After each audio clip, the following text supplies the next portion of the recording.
Hello, welcome to the 28th day of August 2025. My name is Kurt, and this is my daily Good Life meditation. This is a live video exercise that I do every day at just around 5:30 a.m. here in Japan. I do this to remember my life objectives and principles, those which are outlined in my book, Going Alone, which you can read for free at goingalone.org. I also use the time to think about the last 24 hours and how I did with any significant challenges or opportunities that I met. Significant insofar as I either did very well or very poorly in managing, because I want to learn from both of those. I go over my creed and I prepare for the coming day. But before any of that, I want to say thank you to the new subscribers to the channel. Welcome. And a huge thank you for those that support me on YouTube while watching my videos, engaging through comments. Those who are members on YouTube as well as over on Patreon. There's a couple of new members over there. I'd like to say thank you to. I do also want to caution you that I do often speak about sensitive subjects in this video, namely death and my own plans for my own death. So that is a proven item that makes people uncomfortable. So heads up ahead of time. This is a private journal done publicly. What that means is that I am free to discuss with the camera here, anything that I would normally talk about in a journal entry, private matters, public matters, opinions. I can say what I want. It's all up to me.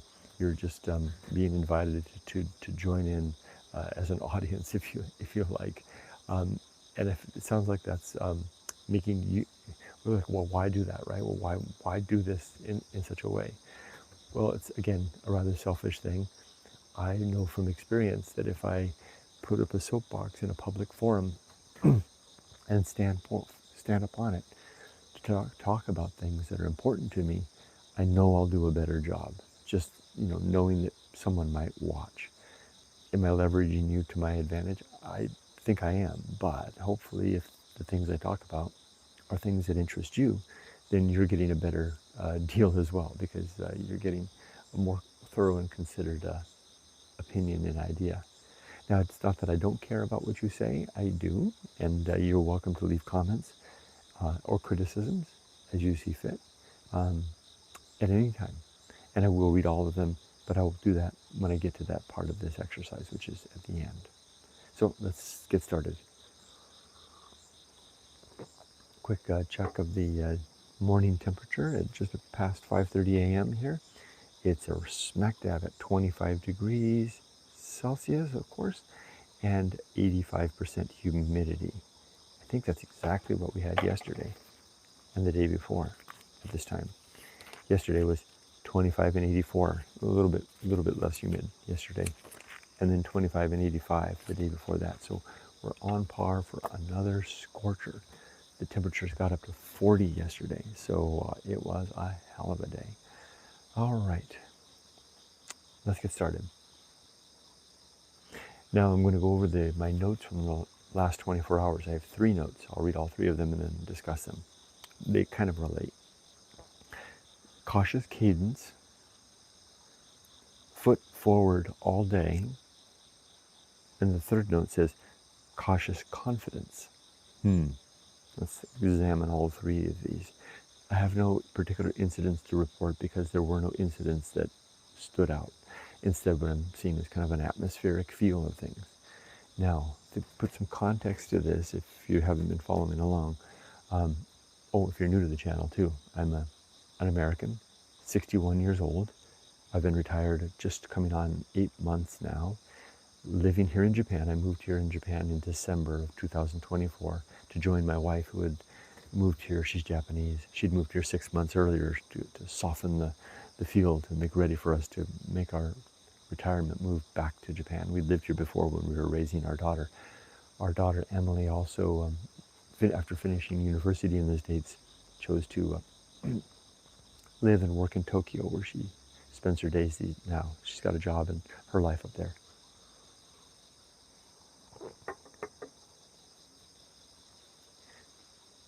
So with that, I'm struggling very overtly with retirement. This is proving to be a first-rate challenge. as big a challenge as, for example, the challenge that I had finishing college to find my way on my own. Well, I was living pretty much on my own for the last couple of years of college anyway. Nobody was really supporting me then, but you know what I mean, kind of independent, trying to build a life. This is as challenging as fatherhood. It's as challenging as when I lost my business the first time and I had to figure out what to do to support my family. But there's something different about this challenge. There's something almost like an existential threat involved. Those other challenges I mentioned before, it was a certitude on my part, an absolute certainty that I would meet and match and exceed those challenges. Never once did I question my ability to stand on my own 2 feet, my ability to be a father, my ability to overcome when my business failed. I knew I could do those things. Now, maybe that was a form of confidence that was just so deep, and maybe undeservedly so, but it suited me well. That confidence suited and served me very well during those events in my life.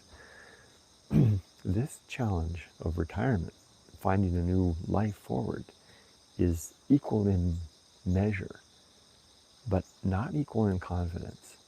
In fact, there are lots of days that I feel I'm very not up to the par. So seeing the word confidence appear here is good, because that's what I need more of. Quick little synopsis of the experience of my retirement, because the first 2 months of being retired, where you brush those those don't count. That's the honeymoon phase. Everybody's probably going to do pretty well in the first couple of months. It's especially the first couple of weeks. It's after that, once the new life kind of settles in, and the shininess of the new car is passing, the new car smell has passed, and you're facing the day to day, and the days start to get long, and you wonder what you're going to do. That's when the test begins, the challenge begins. I met that challenge by enlisting my old self, mainly my workaday self, the working man that I am. And I summoned the worker Kurt. And I said, okay, well, Kurt, if you are getting restless and antsy with these free days, why don't you start a business again? Hey, why don't you start your old antique business? That's what I did before here in Japan. And simultaneously, I dismissed, out of hand, poo-pooed the idea of being an English teacher again, which is something you can do here in Japan if you're a native English speaker. The opportunity arose, I poo-poo-poo, I don't want to do that ever again, so get away. And I instead turned to my old antique business, which went swimmingly, very well, really good. In the last roughly 4 or 5 months, I've managed to bring the old business to the place that it was maybe 2 years in the first time I did it. This is because I don't have to relearn a lot of the mistakes that I learned the first time. I knew what to do to get the business up and running. I knew what not to do, to fall on my face. The many times I fell on my face the first couple of years when I was setting up my business, and it all worked out great. Business was up and running. Even my wife was getting on board. She was going to help out. We were trucking along. It looked like we had our future set. And then along came the new United States tariffs. Now, keep in mind that with my business, 8 out of every 10 sales go to the United States. So that's, if anything happens, what happens in the United States happens to my business. The tariffs went into effect, basically meaning that non-bulk orders are basically off the table. I can't ship to them anymore. There are some ways around it, but those ways around it resembled to me the same type of workarounds. The first time I lost my business, and I lost it due to the 2008 financial crisis, and I tried all kinds of little workarounds to try to keep the business afloat. These workarounds that are in place for overcoming these shipping obstacles remind me exactly of that. And so, well, I'm not going to do that again. One, I don't have to. I'm retired. I don't need to make the money. I'm just going to walk away. So I stepped away. Now that was 3 days ago. I think that was on Monday. Today's Thursday, so 4 days. This is day 4 since I literally shuttered the business. Now I'm still, if you watch my feed, you'll see that I'm still listing items, because one of the things I'm doing in the morning is I'm still listing inventory into the store, but you just can't buy it.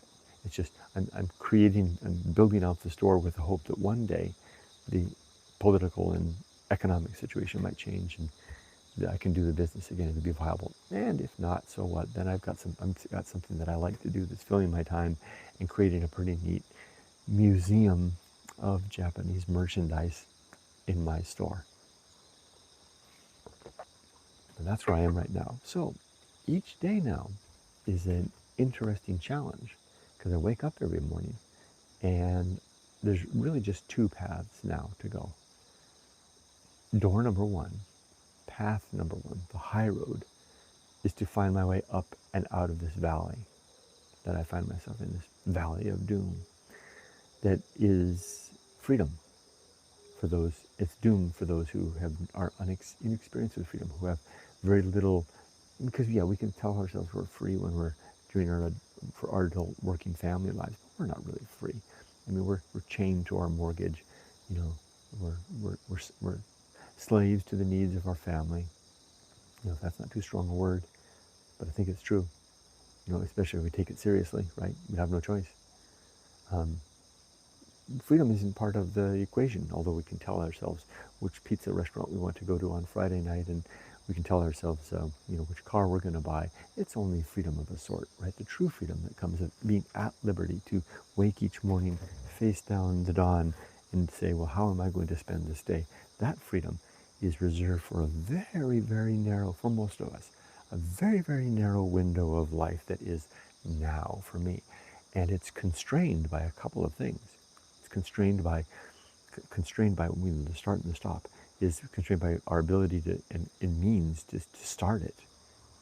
Having the money to be able to retire, and then the frame of mind to make that decision. Tim, if you're out there, you'll relate, right? I mean, Tim, my friend from the UK, he was at the point where he could have retired, but he probably, if it hadn't been, and I don't think Tim will mind if I invoke a little bit of his story here, if it hadn't been for a very difficult boss, he might still be working today, because you're constrained at the start of that period by the means and then the decision-making capability. Likewise for me, I was in the same situation. I had the means, but I needed some catalyst to push me over the edge into it, and I did. The other end of that period is constrained by literally our well-being, you know, our health, and that's so sure. I might live till 75, but my well-being, my good health, I don't think is going to last that long. And, you know, here's the part. Remember, I told you that I'm going to say stuff. If you watch this at the beginning, I'll warn you. I'm going to say stuff that makes people uncomfortable. Here's one right here. I know that I am going down. I can see it in my face. I can feel it in my body. The way everything works, the way my brain is no longer working the way it used to, and it's happening fast. And statistics say that for an American man my age, we have until about age 66 and a half when our first major medical issue will arise. I'm 61. I got a 5-year window now, if stats prove true, about a 5-year window of peace. There's that word you haven't heard in a while, have we? Peaceful, easy feeling, PEF. If I can wrap my mind around this freedom, because freedom is cloying. It's a difficult thing if you don't know what to do with it. It can be painful. You can lead to depression, desperation, or worse. I see it around me. I keep pointing to my neighbors in the backyard here. This neighborhood is full of old men mostly, but some women too, who have taken that I mentioned, the high road, right? Who have taken what I would call the low road, which is to settle into whatever capacity or frame of mind their adult lives engendered, stepping away from the obligations of life. Their children are gone, their careers are done, the mortgage is paid off, and they don't know what to do with themselves, and they devolve down into this rut. And I mentioned in my blog post this morning, like a great grandfather clock in the hallway, tick, tick, the day is away, and no one left to wind the clock. No more potential. Just a gentle wind down. My father-in-law is in that boat as well. And I know that I can go there too. So this is really important to me that I, at this point, find my way forward, so that the word confidence showed up in the notes is very good, because that's what I need. I need the confidence. I need the motivation. I need the inertia. I need also the cadence, which is the other word that shows up here. And also, look at these. This is just chock full. These three notes here are chock full of the characteristic that I'll need to move, to choose the high road, to move into the high road. Let's read these three again. Again, these are not incidents that happen through the day. These are notes on the character of the day. Note number 1, cautious cadence. Number 2, foot forward all day. Number 3, cautious confidence. So you'll see that what you'll see here is painting a picture of me leaning into the day, kind of having a cadence moving forward and a confidence. Although you see also the word cautious appeared twice. Now, I am not that kind of touchy-feely guy to wrap woo around my stuff and say, ooh, I'm describing a character of confidence and I need to meditate on that. I don't do that kind of stuff. I'm hashtag reason. I'm that guy. I'm the reason guy. I look at that and I say, well, look at this is painting a picture of ambition at age 61. This is painting a picture of determination, of confidence that I'm going to push this forward. This is painting a picture that if I'm at that juncture in the valley of the shadow of doom of retirement, how long did we go through this valley? We entered this valley at the moment our last day of work, and we either leave the valley when we find our way past the other side, or we descend into the great chasm to the end of our days. These three notes here speak to the idea that I'm ready to climb, and I am. I mean, yesterday was a good day to that end. If not, it wasn't as good as the day before. The day before I was filled with. The day before was like leaving, base camp at K2. After spending 2 weeks acclimating to the weather with a full breakfast in my belly.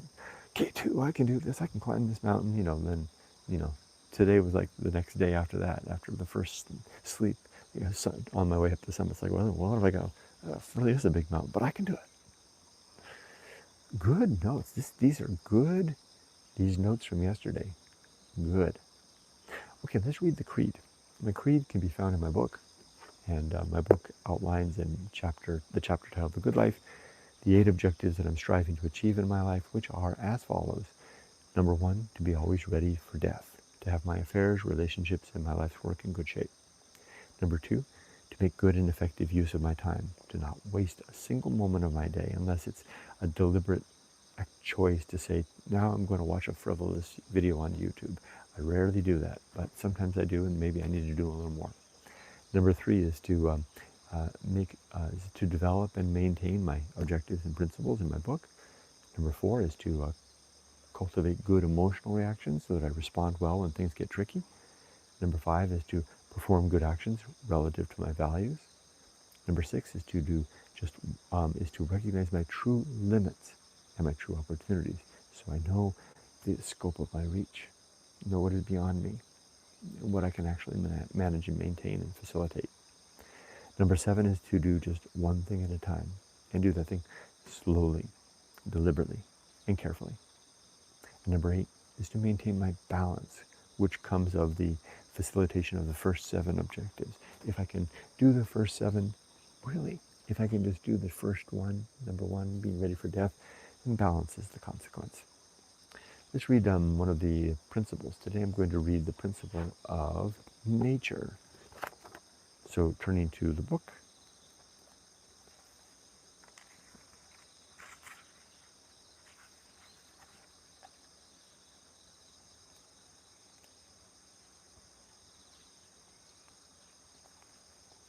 The principle of nature. Principle number 8. Is that really the one I'm supposed to do? Yeah, it is. Everything and everyone has some qualities and character which define what they are and what they are about. This nature, combined with perspective and will, is their paradigm and operational guide. The demands of biology are a mandate deep and sound from the perspective of survival and the continuance of our kind. I ask myself at every chance, what is the nature of the things I will meet and interact with today? What are the natures of the people I know and with whom I share life? And what is my own nature? What am I made of and where am I going? Knowing these things will help me to engage better and more reasonably with everyone and everything.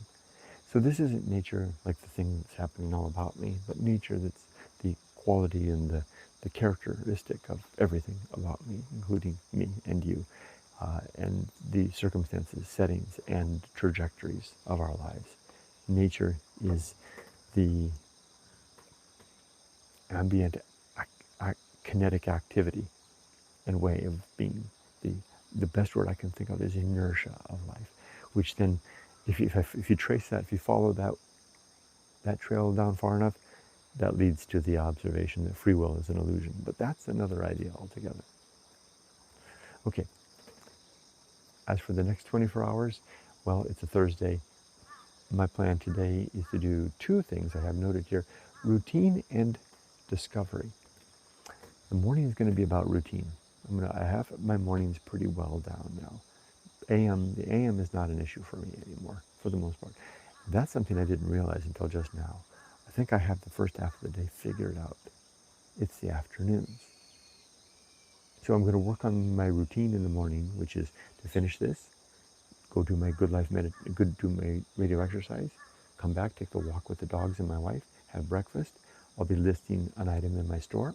I'm listing a Japanese toothbrush in my store today. Yeah, really high quality one that my brother-in-law recommended. I actually did a little research amongst my family because they like my brother-in-law. He's like really into that. He's the kind of guy that like researches. If he researches a car, he'll spend 2 years analyzing the car market before like every 4 years he buys a new car. He'll like spend half that time enjoying the car that he got, and then the next half of that 2 years researching it to pick the next car. And he always gets exotic ones. Like I think he's driving a Peugeot right now. And then so I put the word out to the family. I said, I'm going to list a toothbrush. Can you guys, because Japan has great quality everything. And so this is the toothbrush that Takeshi recommended. I'm going to list that today. All right, so there's that. And that will take me all the way till lunchtime. Then we'll have lunch with my wife and my dad. And that whole thing of apparatus of lunch and socializing and all that will probably take me until 1. Then I only have another 4 hours before lunchtime, before dinner. That's the part I need to work on. And I have some options. As the weather hopefully will begin to cool, I'll be able to utilize my remaining good health to get out in the community with my little dog. Maybe a little dog stroller. Maybe I've got word out to buy a bicycle. Maybe take the car out. I've got some ideas. Yumiko told me yesterday, she meant it, because I mentioned fishing to her, and she laughed. She's like, Kurt, you're not a fisherman. You're not that type of person. And she's absolutely right. But what she did say was, why don't you go down to the harbor, get to know the fishermen at the harbor, and get a job as a fisherman. Go join them at 3 a.m. in the morning to go out into the ocean. Because those guys are done. They come back in from their night's work at like 10 or 11, and then they're done. They go home for lunch and they're done for the day. She said, why don't you go down there? Because I had mentioned this. I said, wow, maybe I could become a fisherman. Because Japan's got a problem. They don't have enough fishermen, and they've actually made the very great. How do you describe it? It was in the news that Japan is so desperate for fishermen that they've actually turned to, heaven forbid, asking women to join them.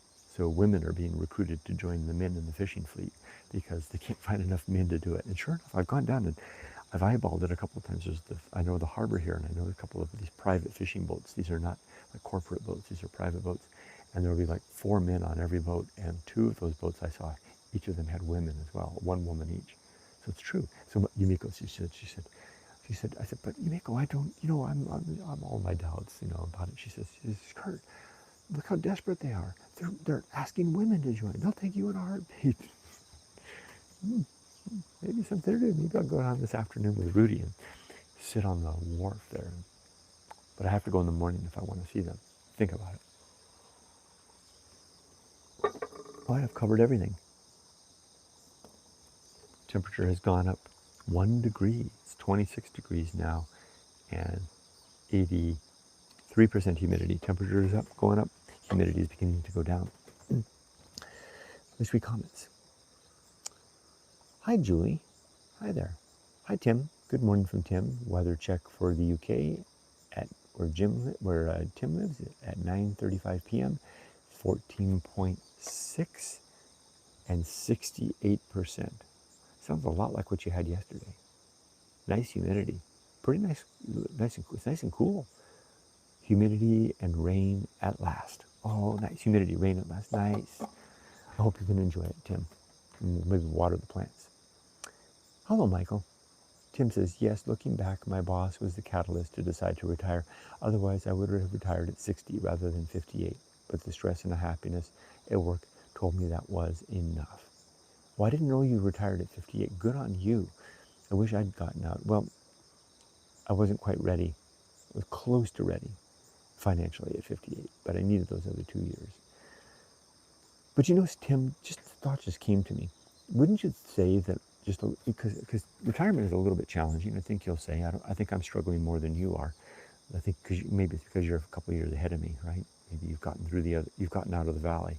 But wouldn't you say in some ways that when it's a little bit hard, is as ungracious as it sounds to say that retirement can be hard, but it is. I'll speak plainly for those of us that are feeling it, because a lot of people feel guilty saying it. I was on the phone with somebody this last weekend who was, people call me, they make arrangements. They say, hey, can we talk? And they said exactly that. But wouldn't you say that the fact that it got so bad at the end for both of us, that kind of it's like this can be a little bit hard sometimes, but nothing like that. At least it's not that anymore, right? If you can find it, if you're trying to leverage, leverage lemonade out of those lemons of those bad years. Tim says, however, looking back, it was a blessing. There you go, in disguise, health and happiness back. I think you had left this comment before I even said what I said, so I'm reinforcing what you just are saying. Looking back, it was a blessing in disguise, health and happiness back. To be honest, I never thought of the challenges retirement might present. Thankfully, I identified opportunities. Thank you for the hallelujah, Tim. I mean, even though I sit up here and I talk about the challenges over and over again, I always feel like an ungrateful, SOB a little bit, because like I know that there's people who can't retire, and I really feel for them, but I need to speak honestly about what this is like too, because this is hard too, and and so I appreciate you mentioning that as well, and also you and I are saying the same thing about it was a blessing in disguise, and you actually got really lucky because you got out to enjoy 2 years. You got through from 58 to now, to get through the valley, right? To offset the challenges. I'm sorry, I didn't finish. To identified opportunities to offset the challenges. Well described. I'm trying to do the same. Julie says, it might help you to shrink your sights to what you want to do in the next few years while your health holds up. That sounds like wise advice. What the hell do I want to do? That's an interesting question. Does it sound? Okay. Does it sound, Julie, strange, and we're amongst friends here, for me to confess that basically I feel like I've done everything I wanted to do?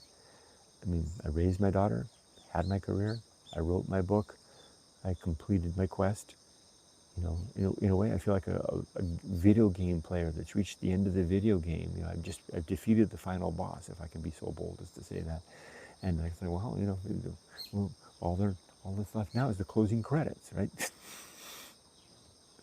And I know I can contrive things. I know I can make stuff out of that, but maybe that's what I need to be doing, is making stuff out of whole cloth.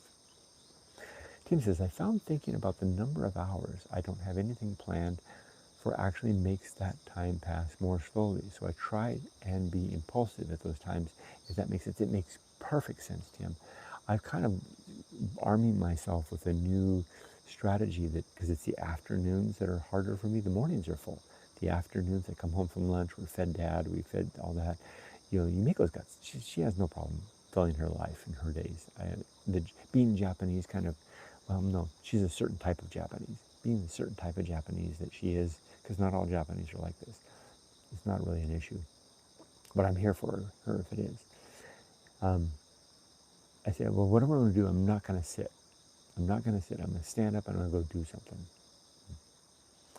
Tim says, exactly that, Kurt. I look back and think the unhappiness is not what I would want again, so look at retirement as a release for me, personally perhaps, why I don't find it quite so bad. I feel lucky. Well put. I feel lucky too. I feel lucky to know all of you. To be in a retired position at a relatively early age to do anything I want. Got it, yeah. Julie says, no, I feel like I accomplished everything I set out to do as well. How do you fill the time, Julie? What do you, I mean, it's one thing to fill time, because it's dangerous when it sounds like it's killing time. That feels like a waste of time. But how do you do it? Like my wife could literally open up a box of a puzzle and sit and while away the afternoon enjoying a puzzle and have great fun at it and really feel like that was a good use of time. Or she'll just lay down in the afternoon and take a long hour and a half nap in the middle of the day and feel like that was a really good use of time. Remember what I said? She's a certain type of person. She's armed with a satisfaction that comes of very, very straightforward things. Neither of those things would be worthwhile. I couldn't bear to bring myself to do a puzzle. I couldn't bear to take a nap in the middle of the day. I mean, I do it sometimes just because I'm really tired, but I really feel gross afterwards. Hello, Ratfu. And Julie says, this is why I had to go back to the beginning and what I want to do when I grow up. I went back to my artistic work that I actually started when I was in my 20s. Ooh, you've mentioned that before, Julie, and someone else actually mentioned that on YouTube yesterday to me, that go back to some early artistic pursuits. It's funny, Julie, that you mentioned that. Yumiko and I were at the store yesterday, and I found myself gazing at sketchbooks. I used to do a lot of art sketchbooks. I actually picked one up. I was like, you're giving me ideas, Julie. Tim sounds like a challenge. Is killing time a waste of time if it gives you fulfillment or a happiness? Unsure. Challenge accepted, Tim. That's a good point. Okay. So then I have to look no further than my wife, right? But one man's killing time is another man's fulfilling time, or another woman's fulfilling time. Yumiko spending a puzzle. If I told her she was wasting time, she would look at me and like, mind your own business. Illustrates your point, right, doesn't it, Tim? Ratfu says, how's the weather in Japan today? It looks beautiful. It is quite nice, Ratfu. It's 26 degrees. It's 27 now. It's gone up 2 degrees since I started, and 80 and 79% humidity. So the temperature has gone up 2.5 degrees in 30 minutes, and humidity has dropped more than 5 degrees, 5 percentage points. It's very nice. It's going to be hot soon, though, Ratfu, as soon as that sun comes over the horizon. Evelyn, hey, Evelyn. I am a lot older, and I can't even get myself to apply for Social Security income. What's that about? Dreading doing it. Now, that's interesting. Why is that, Evelyn? I mean, it's not like Social Security. It's not like, I mean, that's your comeuppance. I mean, that's your due. What's up with that? Does it feel like does it feel like you're asking for the senior discount at the restaurant at 4:30 in the afternoon for dinner of mashed potatoes and meatloaf? Is that it, Evelyn? Or does it make you feel old to ask for Social Security? That's the first time I've encountered that, if that's the case. What's up with that? Ratfu says, what is it, that little chubby statue behind you? It looks so cute. Haha. This is Daruma-san, the founder of the Zen sect of Buddhism. He has no arms or legs. He lost his arms or legs because he sat staring at a wall for like 7 years, and his arms fell off. He also has no eyebrows because he ripped his eyelids. He ripped his eyelids off so that he couldn't fall asleep. And he sits meditating. He's a reminder here in Japan that life knocks you down 7 times, but you get up 8. So sometimes these figures here. Here's another one. I'll show you.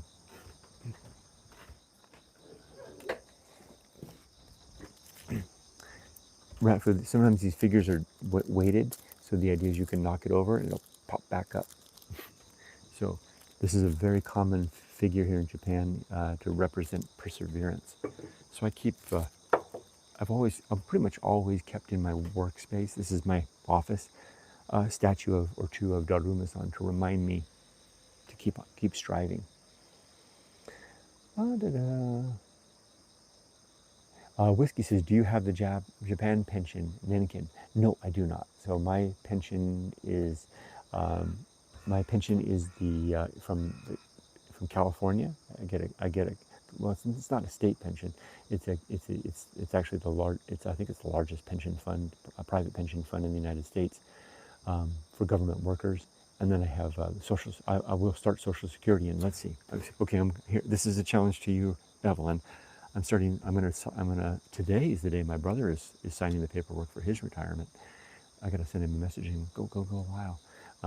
But I will submit the paperwork for Social Security in March. So what is that? September, October, November, December, January, February, March. I'll give it to you as a challenge, Evelyn. I'm submitting my paperwork for Social Security in 7 months. I'll start receiving it I'll start receiving Social Security in June next year. So I have no Japanese not Japanese pension. I did contribute to the Japanese pension fund though.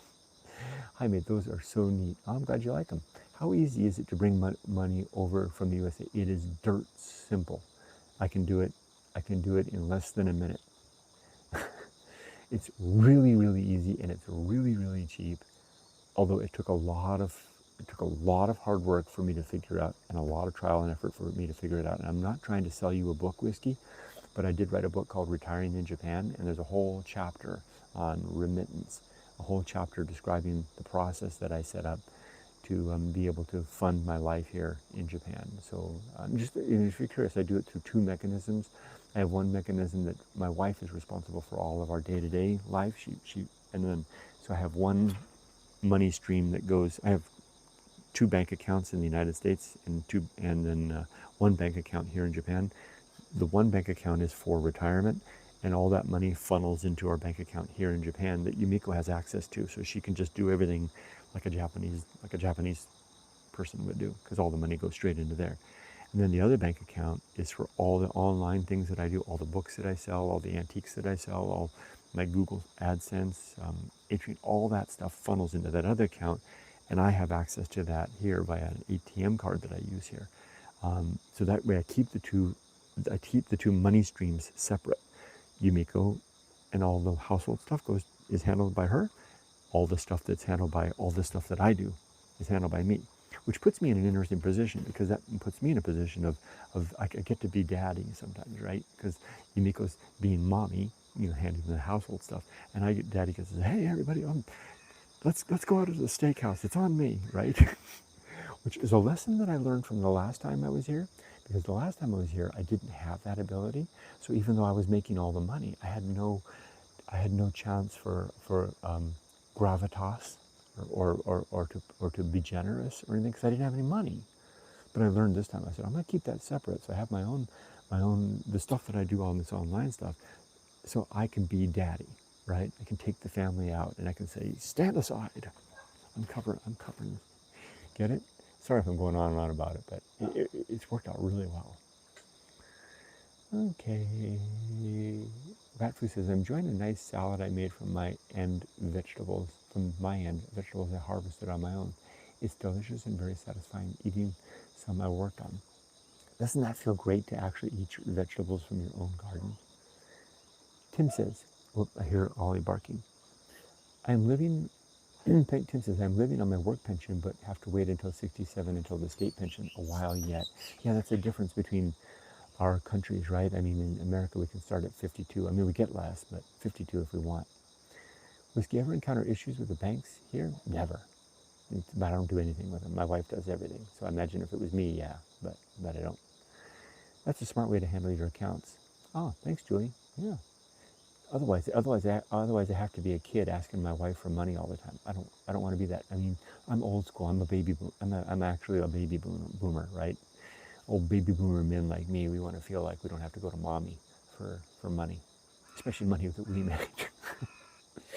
Would you would you say yen 150 can cover basic expenses like food and health, gasoline, etc., or is that a little low, not including accommodation?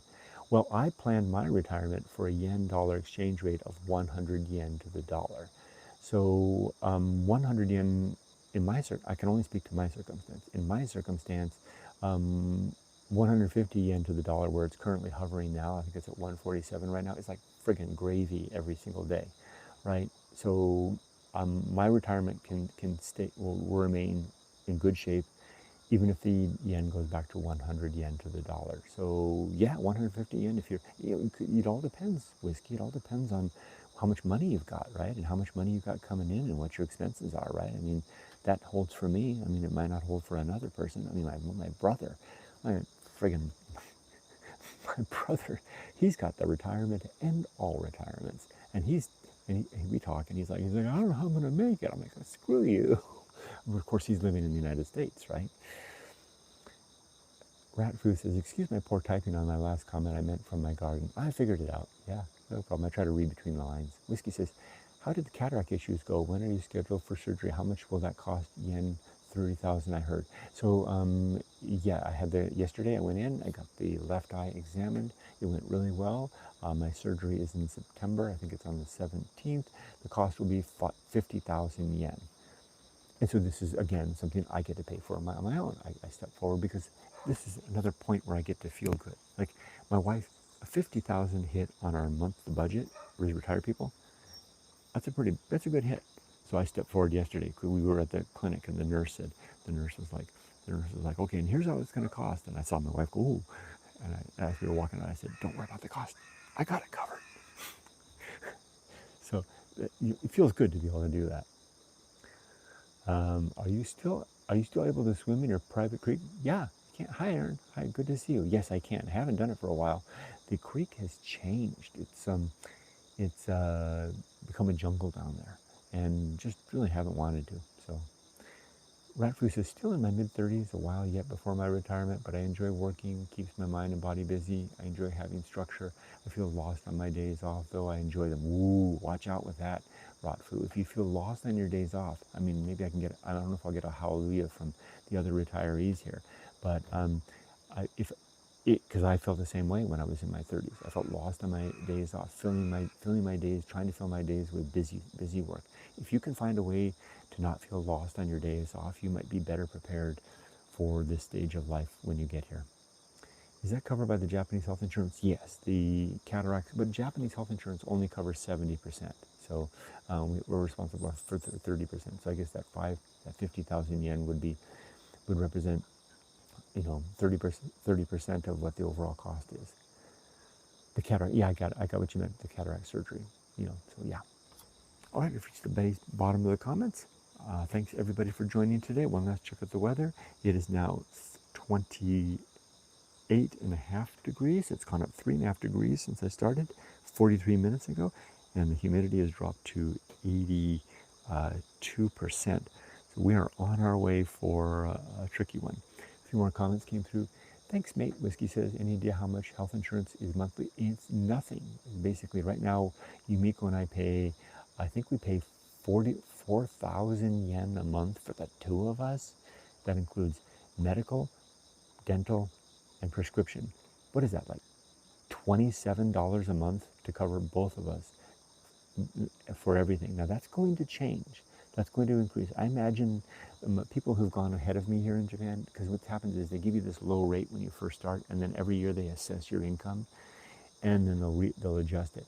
I'm expecting that when all is said and done, for the two of us, we'll probably be paying around gomanen a month, which is 50,000 yen, or about $350. Still, that's nothing, right? And we're going to get supplemental insurance to cover the other 30%.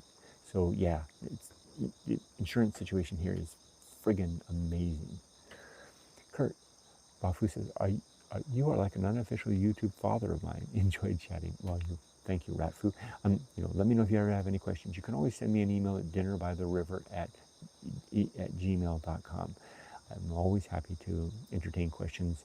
Because people like to talk privately. I even talk to people. I mean, it used to be I was so busy when I lived in Japan before I could never do that. But people write to me sometimes and say, "Hey, you got a minute to talk?" And so yeah, we talk. WhatsApp seems to be a good venue for that. Maybe that's volunteering of a sort, huh? You know, talking to people.